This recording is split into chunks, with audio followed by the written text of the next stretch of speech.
السلام عليكم. maanta waxaan sameynaynaa qadada oo babyga qadana ilaa iyo 6 bilood iyo wixii ka kore lagu talagalay insha Allah.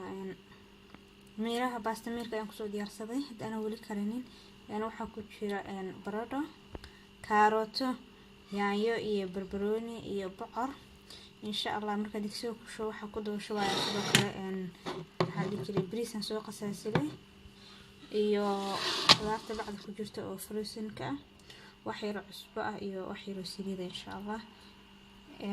markaas kadibna waan shiideynaa. marka hadda dabka ayaan ku shubayaa.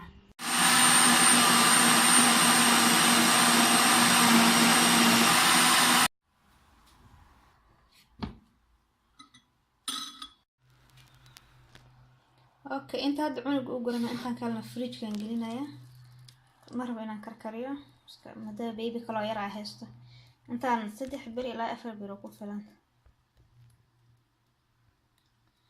freezer ka dhaq loogu siinayo waa billahi tawfiiq.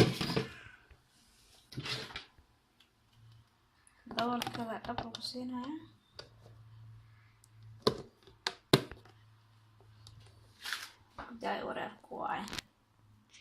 ku daayo wareerku dheh. halkaas aan u geliyay halkaas iskaga jiraysa ilaa iyo intay ka dhamaanayso خلاص fridge ka albaabka isku dhufanaa waa billahi tawfiiq.